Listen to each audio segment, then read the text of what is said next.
It's Baby and Mary, we know you have been waiting, so here's another podcast about movies. Burn after watching. Welcome to the Burn After Watching podcast. I'm Borderland. And I'm Mary. And today, we are back with the big, heavy hitter, some of the most anticipated film of the year for us. Boom, boom, boom. Yes, Christmas. Three movies came out. Whoa. We went to see all three: Babygirl, A Complete Unknown, and Nosferatu, and we're going to talk about it. Yes. Let's just jump right into it. If you are new, subscribe, find us everywhere, blah, blah, blah, subscribe. Thank you so much. We are there. Let's go. Let's get the first one out of the way. Let's get into Babygirl. Yeah. Directed by Halina Reijn. Mm-hmm. She directed Body, or Bodies, which I don't think you've seen. I haven't. I tried to make you watch it. It's a good time. It's actually like fun. It's very well written. That's why I was pretty optimistic about Babygirl. It's really well written. It's really understanding of different generation and how they interact. It's kind of a comedy horror film with Pete Davidson. It's a good time. Okay, yeah. It's not doing something crazy, but it's a good time. So that's why I was kind of optimistic about Babygirl, which is an A24 film. So I was optimistic, even though I thought I wasn't. the trailer were just okay. Now that we've seen the movie, I feel that the trailer is like all the good parts of the movie. Yeah, for sure. Like the glass of milk, and like. Yeah, 100%. For sure. I mean, the trailer is just really good, to be honest. When you, even though I never loved it. Mm-hmm. Now that I've seen the film, the trailer is just really well made. Yeah. And it's not that it's a bad film overall. I just think like the first act, like the first 30 minutes is actually well done. It's funny. It's interesting. The dynamic, the chemistry is good. They're setting up things in a really interesting way. And then it's like the movie, I have no idea where to go. I agree with you 100%. It just goes on loop. Yeah. For like an hour. Yeah. And it just feels like, oh, okay, are we going to go there? No. Oh, okay, are we doing this now? No. It's just like the same thing over and over and over. And it's like, God, I'm watching the same 10 minutes for like an hour. It's exhausting at some point. Yeah, and I feel that like it's really trying hard to illustrate like a woman who's like, I don't know if she repressed she repressed her like deep desires and her like sexuality, and she's been married for 20 years with her husband. And I'm like, well, maybe you could just talk about what you want with your husband. But like she kind of does. I don't like that she's a married woman. But she tried to. She tried to tell him and what he to doesn't do. Want. Yeah, that's He's just true. not that guy, I guess. But or at I guess the end, he is that guy. Though. He is when she Spoiler. because he discovers that she's been cheating.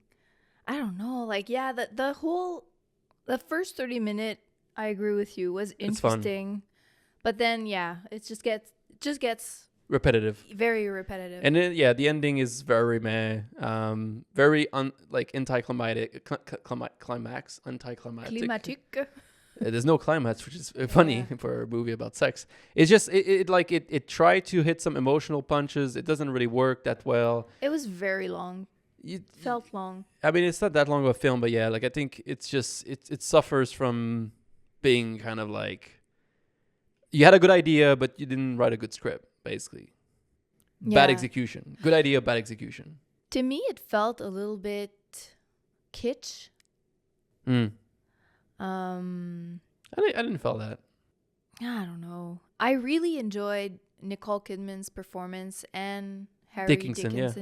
Both They're both very good. Sexy, very good. He's really good. Yeah, he's really good. Because he's not like meant to be this seducer, seductor kind of guy. He's kind of like awkward about it. Yeah. Kind of going with the flow.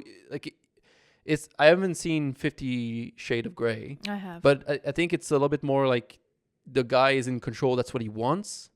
Versus here, it's more like he's kind of going with the flow and he's kind of trying to do what he thinks is right. And what she wants. Yeah, and it's good because it makes some like funny moments. It's more relatable. And it's just a little bit more lighthearted. It's not taking itself too seriously. And that's what makes the first 30 minutes. But at the same time, though. Well, eventually they have to get serious because it's a drama. But I think at the beginning, that's what makes it fun, is that it's kind of like it's having fun with the concept itself. Yeah. Until it doesn't. And then it's like it tried to go serious and try to like hit some emotional punches and it just doesn't work. Yeah, to me neither. It was very forgettable. It's a burn. It's a burn. I give it a 2.5 out of 5 because Yeah. I still think that like there's some cool stuff about it. I like the first 30 minutes. There's some nice shot, but that's pretty much it. I agree. Let's talk about the next film, which is A Complete Unknown. Yes, I was very excited for this Me one. too. Very excited. I'm a huge fan of Bob Dylan. And had you watched I'm Still Here? Or something yeah, like that? with Scarlett, no, not Scarlett Johansson, with Kate Blanchett? I feel like I did, but I don't Yeah. remember much. So it's been a long time. She did a good job. I remember I'd have seeing to how she rewatch looked it, though. like. Yeah. Yep. Yeah. But this one, like I don't know or love Dylan as much as you. Mm-hmm. So I was interested because it's Timothée Chalamet. Yeah. James Mangold is like a whatever kind of director. Like I don't hate him, I don't like him. I don't even know him. Well, he's done Walk the Line. He's done the Oh, yeah. last Indiana Jones, which we haven't even seen because I don't care for that. who spent time on that? And I mean, he's done a bunch of film. Ford versus Ferrari. Oh, he did Girl Interrupted? Yeah, I guess so. I love that movie with Winona Ryder and Angelina Jolie. That's a good movie. 310 to Yuma is great. That was good. A Yeah. great film as well. Walk the Line is fine as well. Like I like it. I don't love it, but I was interested in this. One thing that I was worried about is that this film was was delayed multiple times over 6 years, but also was supposed to come out next year. But my understanding is that Focus Feature that distribute the film really thought that Night Bitch with Amy Adams was their big Oscar contender this year. Focus Feature every single year have one of those. Last year was The Holdovers. They are big in the Oscar race, and they always pick like one film, and they're gonna put all their money behind it to like get it to the Oscar. They thought Night Bitch was that film. It was like scheduled to release in December. It was Amy Adams. It had like a cool concept, and then it kind of like fizzled out when it started playing in festival. People didn't respond to it like amazingly. So they apparently asked James Mangold if A Complete Unknown could be done for Christmas. And that was kind of happening in July or like early summer. So it means that he had to either rush through to get it done, or maybe like it was totally fine to like get it done by then. It was just a change of release schedule. But I was a bit worried about that. Like, is he going to be rushing to like get this done just to make... There's no way he would have rushed. Well, it's not his decision, right? Well, he's still the Yeah, but like if they want to release a film and they think it's gonna be like an Oscar play, I think they might have just asked him like, "Can you make the deadline?" And he said yes. Yeah. What I was worried the most was what period he was going to cover in the movie, because I mean Bob Dylan is still alive. It's released a long, 55 records in his career, so it's a long life, you know. I think they make the right choice. I think so too. They focus on what, like 10 years? About early 60s to like mid 70s. Chalamet is oh my god, he's great. amazing. At first the Beginning. the voice, like it's a bit hard to get into. At first I was seeing him trying to be Bob Dylan, but once I kind of like very quickly. Yeah, I said within 15 minutes I was like, okay, I'm in. I agree. And it's really when he starts singing that it really works. Oh yeah, I was blown in the wind. I was blown away. I was really, really thrilled about his performance. I still can't believe, like, he learned to play the guitar. His voice is very good. It's very similar. Like, I can't believe it. Honestly, he's so good. But the thing is that the whole movie relies on his performance. Yeah. I mean, they sing so many songs. At some point, like, I was happy though. Yeah, no, I think that's the best part. Like I think the last 30 minutes were the most interesting to me. That's where they kind of focus on the switch to electric and kind of like the controversy and like him trying to like also go to this folk festival and play electric guitar, and people don't want that. So like that's interesting because there's some drama, there's something happening where the beginning there's a lot of setting up. There's a lot of like the romantic part of things, him writing a song, then the song get performed. And it's really by the number. It's really like exactly what you expect a biopic to be, to me. I'm kind of impressed that like he started working on this 6 years ago. Mm-hmm. So he started to like try to like sing like him, learn to sing the guitar. In between starting that and filming this film, he filmed Wonka, which is a musical. That's true. Which means that he had to like make sure that he not only learned to sing, but like not only learned to sing sounding like Bob Dylan. Yeah. Which means that it's really not an impression that he's doing. It's really something that just can, on command, can go there. Yes. And also sing in his own voice, and it Yeah, sounds that's- great as well. That's incredible. That's Yep. really good. I also really enjoyed the last 30 minutes where you get to know him as a true artist and even like a outcast, being like a rebel. I really like Bob Dylan for that. So I wish I could have I wish the movie focused even more on that Yeah, I part. agree. Because when it ended, I was like, okay, this is already the end. I was like, okay, I would have taken more. But I also like that they explored his relationship with Joan, which I really didn't know much of. I really I liked her. I even, afterwards we watched the movie, I went to listen to her music from the 70s. Yep. And she has a beautiful voice, and I like her as an artist. I didn't know her that much. And I also liked when he goes to perform to his the guy in the hospital who's sick. Yeah, who's that artist again? I can't remember. It's Woody Guthrie. Yeah. I didn't know anything about that.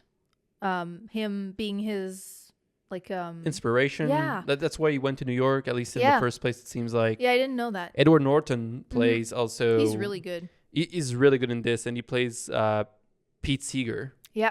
who's also an artist, and very, very, very good. I think him and Chalamet are both like just executing at a really great level. Yes. I like the performance, Chalamet. I think he should get nominated for it. Oh yeah. I still prefer Daniel Craig in Queer in Oh, terms yeah, of we like talked the about Oscar that. race. We can talk about it a little bit more once the nomination comes out.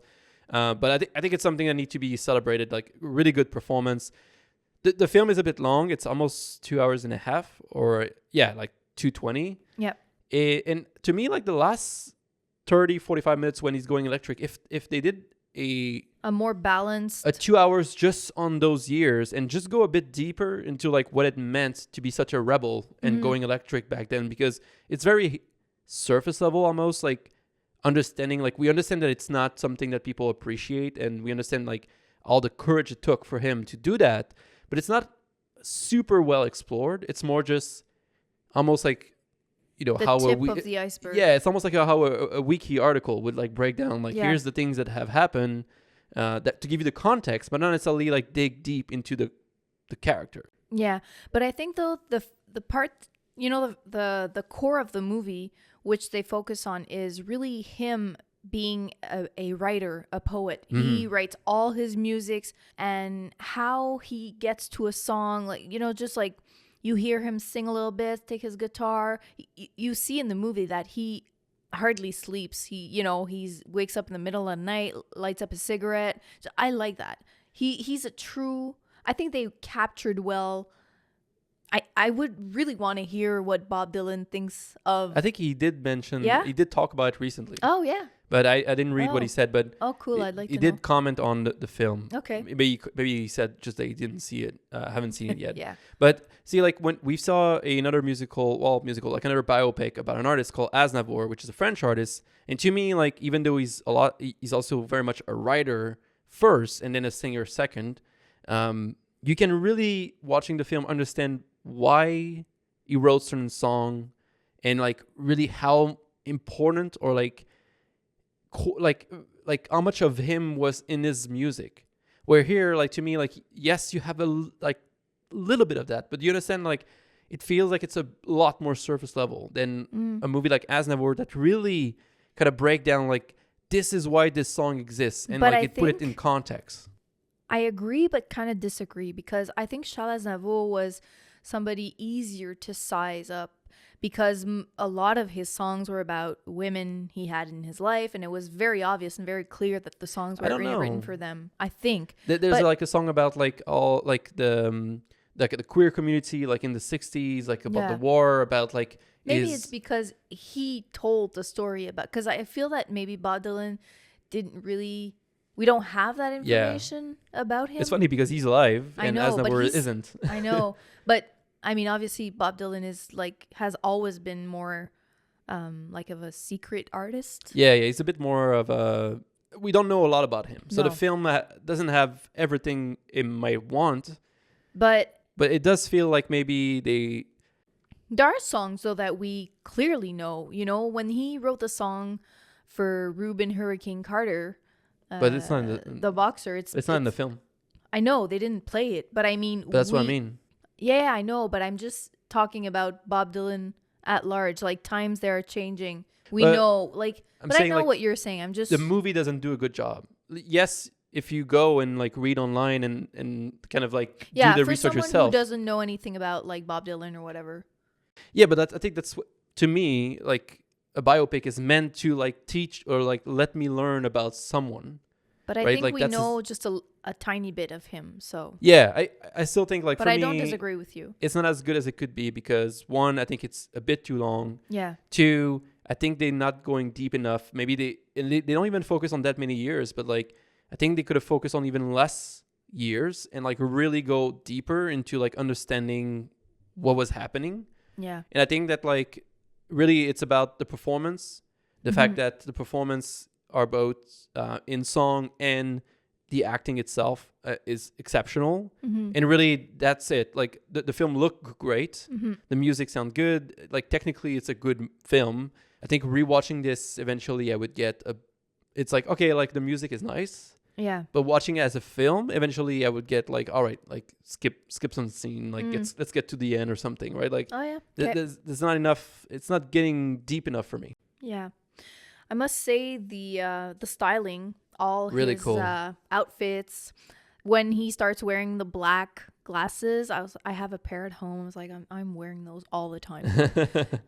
Very very beautiful color schemes. When he's recording in the studio, I really like that as well. Yeah. Very beautiful. But yeah, overall, I would still save it, Oh yeah, big save. and I would give it a 4. I think it's a 3.5 for me. It's in my top 10 of the year, but Me like too. in the lower part of Yep. my top 10. But I if someone wants to go Oh, and yeah, watch yeah. it, I would definitely go to Go. the movies. Yeah. Yeah. I don't think you have to go to the cinema for No, this one but- personally, but I think if you have a And, chance, don't hesitate. Yeah. All right, the main meal. Was this your most anticipated movie of the year? Yeah. Mm-hmm. The Lighthouse is one of my favorite movies of all time. First or second, depending of when you ask. A weirdo. So Nosferatu was... The Northman was good, but not great. And Nosferatu The is... The Northman. The Northman. Yeah. Mhm. So Nosferatu was for sure my most anticipated film of the year. Yeah. I've been thinking about it all year since I know. And I think it's so cool that it comes out on Christmas instead of coming Me out in too. October. Oh yeah. It's great. Mhm. I had not seen the 1921. I checked it out. It's kind of boring. Obviously, it's in a silent film, black and white. Yeah. There's cool stuff in there, and there's a lot of like wink, wink, to this film. But from this film to the old one. But yeah, I was just so ready for this. Like this is as much as Dune. Like I was ready to like go in. And I really like that we saw the Bob Dylan movie in the afternoon, had Yeah. 30 minutes break, and then went to see Nosferatu on Christmas Day. That Back was to cool. back. Yeah. Like a Barbenheimer, but Yeah. yeah. I don't know. Yeah, I'm trying. A but- complete Nosferatu. All right. So Nosferatu, Robert Eager, director of The Lighthouse, The Witch, The Northman. I'm forgetting one. Am I forgetting one? Lighthouse. The Lighthouse, The Northman, The Witch. That's it. And then we have obviously Willem Dafoe coming back, and he's in all his movie, I think. Mhm. Lily-Rose Depp. Johnny Lily-Rose Depp. Yeah. Yep. Lily-Rose Depp, the daughter of Johnny Depp, starring the main role, really. You have Aaron Taylor-Johnson, who's kind of like the Husband. supporting husband.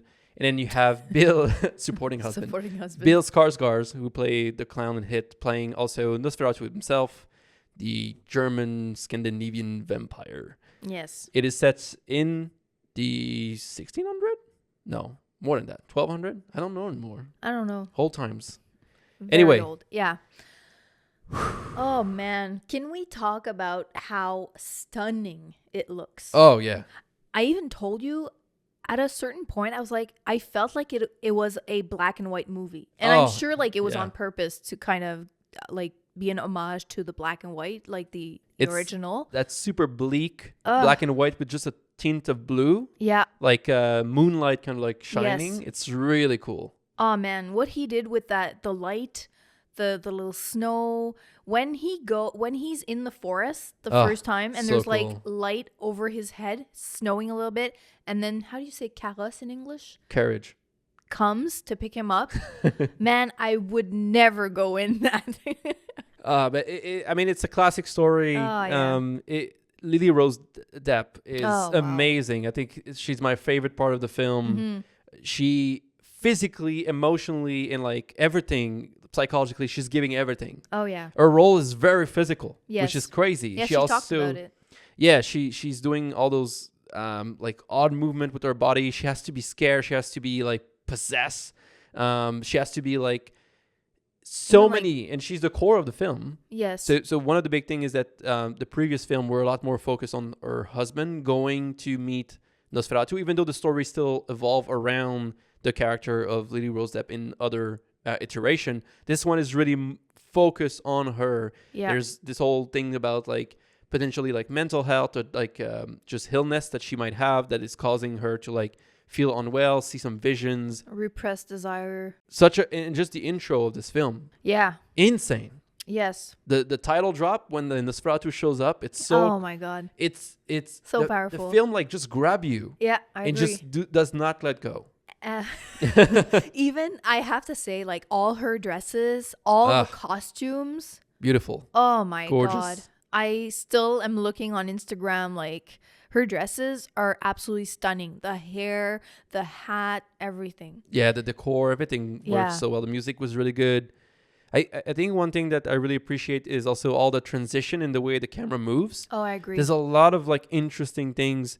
I just love how like dreamlike some sequences where the camera will move and like you will move in space and time with the camera, but there's also like non-camera movement, but just some quick, nice editing that they do where a character like Nosferatu, who's kind of like supernatural, is moving very quickly in between the camera. He's going to be whispering on the left of the main character, and 1 second later, he's ending something from the right side. But all of it is just done in a way that feels so odd and unsettling, but also natural. It's just technically, Like I think, his best film. Yeah, I agree. And also like a just a feather Yeah. floating. The camera is just so light. Yeah, I It's agree. so fluid. It's really, really, really something. Yeah. And the first time we see Nosferatu's hands, like the long bony fingers and the long nails, it's like unsettling and like almost scary. And I wasn't sure about his voice at first. So we speak with like a very raspy German accent, very slowly. And he has those long He's breathing in between. At first, I was like, all right, that's a very interesting choice. bold choice. Yeah. Because the other Nosferatu movie, Nosferatu just speaks, like normally-ish. Like he has like some weird like intonation, but this is very special. Actually, I was listening to another podcast about this, and they were saying that like they even use the breathing of Nosferatu as like a background every time the husband is in the castle. Yeah. Like the castle, the noise of the castle is the breathing of Nosferatu. Just slow down, because like the Smart. castle is him. Yes. It's like it's an embodiment. It's like Nosferatu is the castle in a way. It's the prison, and the breathing is kind of like this hair movement through the castle that you hear is actually just That's the cool. breathing reuse. Like cool sound design little The trick sound there. design was really good. Really cool. I mean, like technically, there's nothing to say. Like I it's know. just a stunning film. When he like drinks, when you see Nosferatu drink the heart or the blood on the body, that sound design. That's man. really cool. Yes. It's like animal, Oh yeah. It reminded me a bit of like how Voldemort drink from the unicorn blood at some point. Yeah. I remember like it felt so out of place when I saw Harry Potter's when I was younger. I think it's in the 5th one.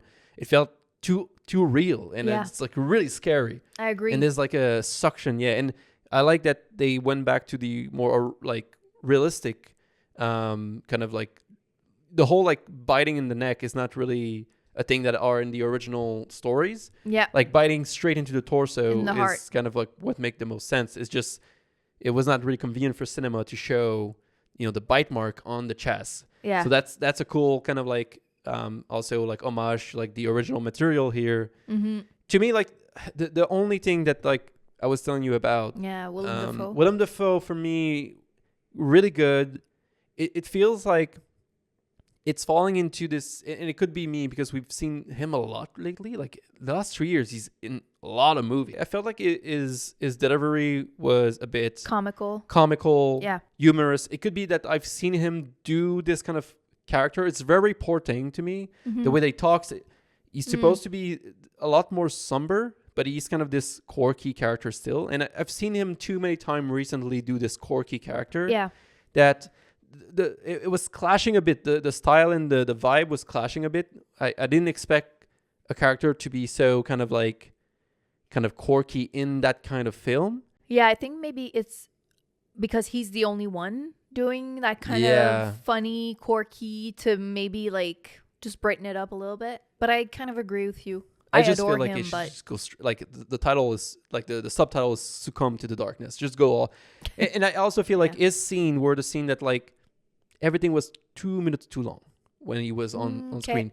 There was in the second half when he's there's a lot of more of the doctor, and some friend of the family talking. Yeah, talking. Oh my God, no. And then the back and forth. And this is where like, okay, like it feels like maybe like those scenes could be edited down a bit. I agree with you. Yeah, I felt it was a little bit long. The film is 2 hours 10. 2 hours 10. Okay.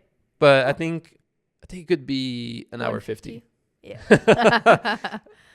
The second half is a bit slower, and there's a lot of momentum. Every time Nosferatu is on screen, keep it as long as you want. Lily-Rose Depp, give her more screen time. It's really just the doctor, all the guy talking. Even is the husband, partner. Like the husband of the other girl, I was like kind of annoyed by That's him I'm talking about, yeah. Yeah. I mean, he's a good actor, and I like his role at the beginning. Yeah. It just feels... So in the original film, he owns the shipyard. And when the ship arrived with Nosferatu and all the rats, he's kind of a big part of that. The original film, though, don't have the 2 daughters passing away, like all this in this cemetery. All this is not in the original film. So I think like that stretches the film a lot. Mm-hmm. Yeah. And I like it, but at the same time, it's not really necessary for the story that we're telling here. Yeah. No, for sure. And like the ending, I think it's the classic ending. Well, it's from the tale, yeah. Right? So I like that. It's a lot more well done, I would say. Nosferatu look a lot better in general in this film. Oh yeah, in the end when we get to really see him, whoa, that was like, because at creepy. First you don't really see him. They start by showing you the hands, the fingers, the nails, and then really you well see done. him more and more. Mm-hmm. And can we talk about all those real rats? Yeah, 2,000 real rats to film. I hope they weren't killed or whatever. No. It was just there for the scene, right? Yeah. Like it was for that. Okay. But that the actor had like to interact with really them in some way. Mm-hmm. So that's kind of cool story, and it must be cool for an actor to like have the realism, but at the same time, it is like a challenge to like deal with. Oh yeah. But like I guess you do CGI if not, but like I don't know if they. Yeah. It's not a big budget film. The budget was less than $40 million. Wow. It already made $40 million. Good for him. I'm so happy. So like if it makes another 40, which it should, it will go green, and that would be like great for that kind of film. Yes. The Lighthouse, The Witch, The Northman are all films that lost money in the cinema. Obviously it made money like after the fact because those films are like highly regarded by like fans, so people will buy like the physical media. They will like support the film after it goes to cinema. But for this to be doing so well, it did better than Complete Unknown. It did better than Babygirl. It went way above expectation. Mm-hmm. I think it was a really smart move to release it on Christmas Day. I think it's cool. And even when we went, the room was full, and there was like a lot of goth girlies who dressed up for the movie and everything. So yeah, I think it was an event. I think Eggers is similar to Nolan and Harry Astor and Jordan Peele, where there's a cult following with the director. Yeah. So people will go see his film no matter what it does. Mm-hmm. Like Nolan, next he's going to do the Odyssey of Homer. Mm-hmm. He just did Oppenheimer, and before that he did like some crazy like time travel stuff. People will just go see his film. It doesn't matter what the subject is. And I think like Eggers is at that point where people love the director so much they will go see any of his film. Mm-hmm. Same thing with Harry Astor, Jordan Peele. He just did Nope. Like that's great when people love the artist more than the art, Mm-hmm. and people know the film after they know the director. I think that's something that not a lot of director can actually do. Yes. Right? Like people go see A Complete Unknown because it's Bob Dylan, Timothée Chalamet. Right. Not a lot of people are going because it's James Mangold. I And it's agree. nothing against him. Yeah. He's just not No. that guy that like created something and around that's his fine. name. Yeah. Do we know if he's working on another Yes. movie yet? So Robert Eggers, there's 2 movies that he said he's going to do next. So the funny thing is he already offered a role for both of those to Willem Dafoe. First thing. He So loves the him. first one is a medieval Ooh. thriller or drama called The Knights. Oh my God, that's yeah. so good for you. That's right in my. The other thing is that Right up apparently your alley. he signed on to do a remake of The Labyrinth, Okay. which is the film with Yeah. David Bowie. Yep. Yeah. Exactly. So That's apparently a cool movie. he just signed on. I never seen Really? it. Whoa. So I assume the night Huh. he said the script was done for that. So I assume that's Okay. the next thing he's gonna do. And then Labyrinth. I wonder if it's been updated. Yeah, The Night has been updated. Okay. No detail really. A medieval epic. The Night. Oh my God, that is like perfect for you. I had to watch this. All right, let's. I give it a 4 stars. Yeah, me too. I think I need to see it one more time to like potentially go to a 4.5. We should go see it in theater while it's I think it's still worth there. it. Yeah, if you can go see it in theater, go. It's definitely a film that like the big noise, the big screen does a lot. I think it's one of the most gorgeous movies Of the year? I saw This of year? my life. Oh, really? Yeah. I mean, it is Like gorgeous. definitely top 10 of the most gorgeous, like light, everything. For that Yep. aesthetic, it's amazing. Yes. To me, Dune is another like gorgeous film. Yeah, I agree. I think it's worth going to the theater. I give it a 4-star. It's a big save. Me too. Go check it out. I wanted to see if you could rank the 4 films we've seen. So The Lighthouse, The Witch, The Northman, Nosferatu. We've Yeah. seen them all. That's You want to easy. go first? Yeah. Go for it. So in first place, Nosferatu, Whoa. then The Lighthouse, The Okay. Witch, and The Northman. Okay, I'm going to go The Lighthouse, Nosferatu, The Witch, and The Northman. Yeah. Yeah. Mm-hmm. The Witch and Nosferatu, there's potential for them to switch. But Okay. right now, I think Nosferatu just do so much more technically that I have to give it to it. The Northman, though, I kind of want to rewatch it. It's good. It's long. It's very long. It's long. Visually, it's amazing again. I just feel like it's less dark. It was a bigger film where he signed on with a bigger studio and he had a lot more pressure. Like what he said is that he had a lot more pressure to do a film that would appeal to the bigger public. Yeah. And he said that he would never do that again. He would never go and work with a big studio anymore because he doesn't want to deal with the pressure. Yeah. My favorite director working right now is him. Like I just love what he's doing. He's original. He's doing things that match the type of thing I like. So yeah, he's really good. always gonna His be there vision first day. is so interesting. Him and Villeneuve right now are the most exciting people working Yes. in cinema, I would say. Yeah. And even the interview with Villeneuve and the director of Guadagnino. Queer. Guadagnino That is was also cool. a cool guy. Yeah, It's he's just cool. Not all of his film work for me, but Yeah. I would want to talk to him. Yes. Kind of the guy. Yeah. He's very complex. Yeah, and the more I think about it, the more I love Queer. Me too. More than Challenger. Challenger was just mad. I don't like challenge. Yeah. It was just fine, but I want to rewatch it because I feel like maybe I was not in the right mood or something. I don't know. Because people love it so much, I feel like I'm missing something. Ugh. Anyway. Thank you for listening. We're going to be coming back, me, Mary, and Dan, for our top movie of 2024. We're going to do like last year, top film. We're going to break down our top 5, each of us. Coming next, And then we're going to get into Oscar season. We have a bunch of film coming in January. The Brutalist that we want to review as well. So we're going to check that out. 5th of September. Subscribe. Oh, Subscribe. 5th of September. Oh, yeah, September 5th. September 5th. That is good too. Bye. Thank you.